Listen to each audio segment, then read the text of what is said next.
Okay, so I want to kind of get at what is at the heart of Hinduism. We've talked about some core concepts and really the underlying, the overarching, the kind of encircling reality of Dharma, the related concepts of karma and samsara, and moksha, which will comes into play here at the heart of Hinduism as well. But some have said that the heart of Hinduism is that you get what you want. I get this from Houston Smith, a religion scholar, and in some sense, we can see there's certain interpretations of Dharma, surely, that could be taken as fatalistic. There's certain interpretations that say, the whole of the universe, the whole of Brahman, the whole of one united monistic reality, it keeps going through this cycle of samsara. Everything comes together, sure, but then it explodes back out into these pluralities. And then over this eons and eons and eons, it comes back together and then it explodes back out. And that's almost fatalistic. Houston Smith and many others and many Hindus don't look at it that way. They say what's at the heart of Hinduism is that if you were to take Hinduism as a whole, its vast literature, its complicated rituals, its sprawling folkways, its opulent art, and compress it into a single affirmation, we would find it saying you can have what you want. Now, this starts with Smith talks about four fours in his book on world religions, but he talks about four paths and then four yogas being yokes, which we'll talk about later. But the four paths, the first two are paths of desire, which are pleasure and success. And according to Smith and many Hindus, there's the idea in Hinduism it's completely fine for you to seek pleasure within certain ground rules.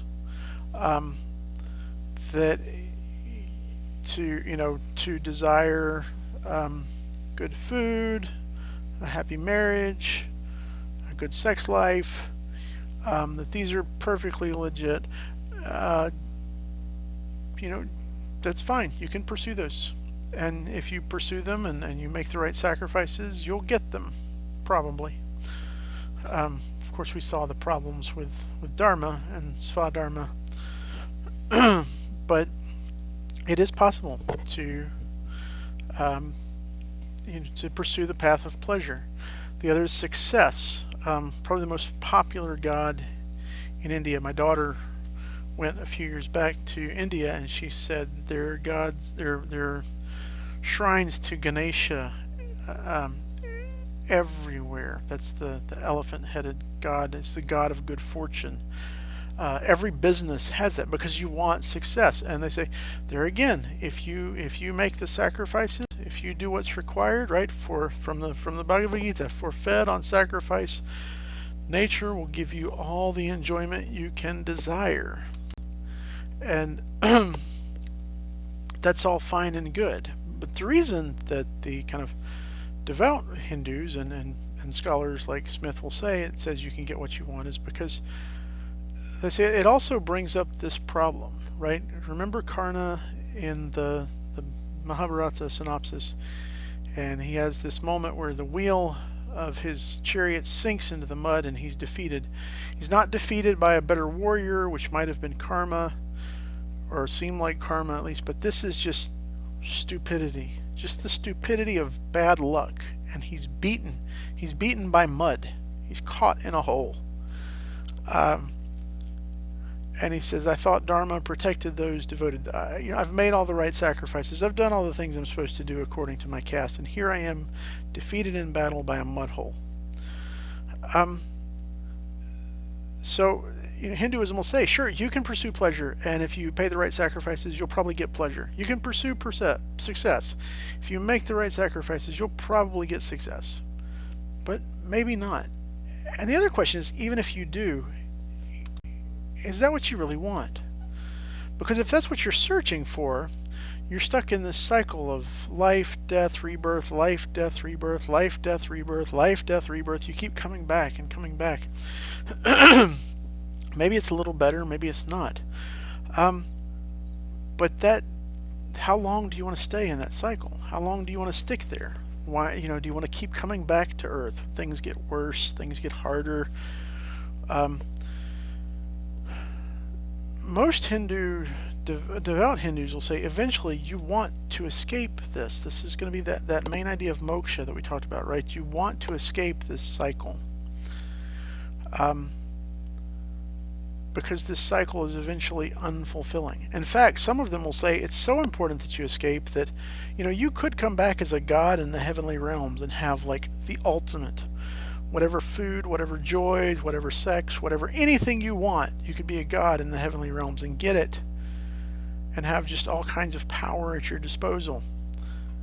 But that may not be the best reincarnation, because that might make you too content with the cycle, because eventually your karma is going to be spent and you just have to step back into the cycle and enter, who knows what you'll come back as then.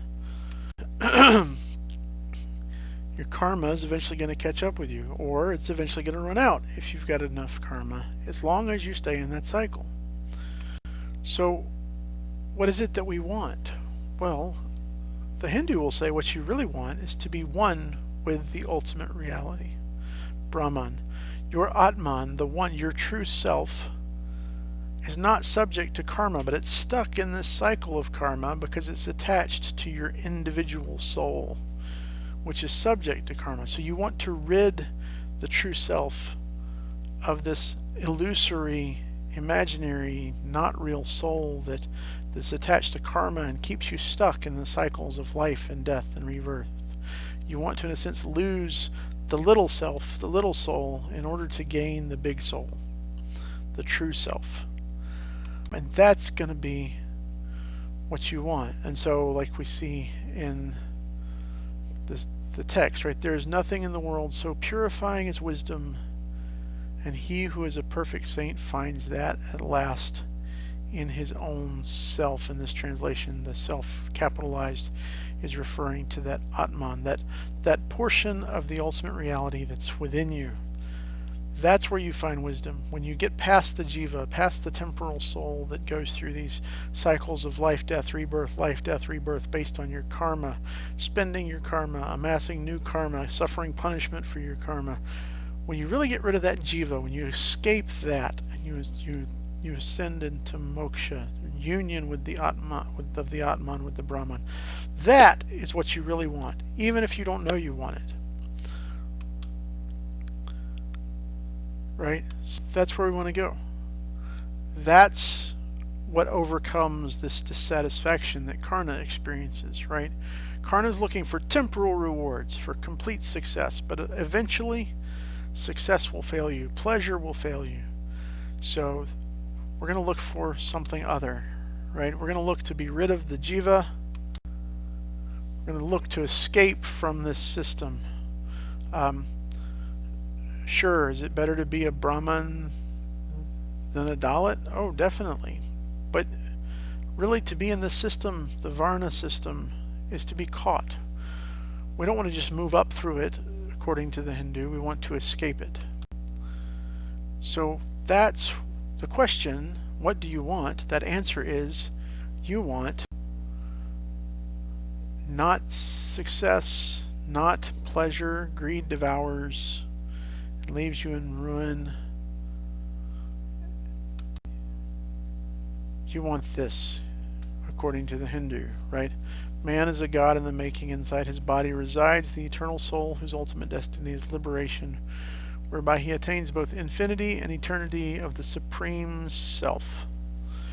You want unity with that, according to the Hindu, the devout Hindu. That's the goal, that moksha, the liberation from death and rebirth, that unity with the ultimate reality. And so we see in the Bhagavad Gita, right, this is the state of the self, the supreme spirit, to which if a man once attain, it shall never be taken from him. Even at time of leaving the body, he will remain firmly enthroned there and will become one with the eternal. Life, in other words, isn't just about amassing good karma. It's about becoming unified with the supreme self so that karma is no longer attached to you. He who experiences the unity of life sees his own self in all beings, and all beings in his own self, and looks on everything with an impartial eye. He who sees me in everything and everything in me, this is the God Vishnu speaking. Vishnu, in the context of the Bhagavad Gita, representing the ultimate reality. It says, him shall I never forsake, nor shall he lose me. The sage who realizes the unity of life and who worships me in all beings, lives in me, whatever may be his lot. O Arjuna, he is the perfect saint who, taught by the likeness within himself, sees the same self everywhere.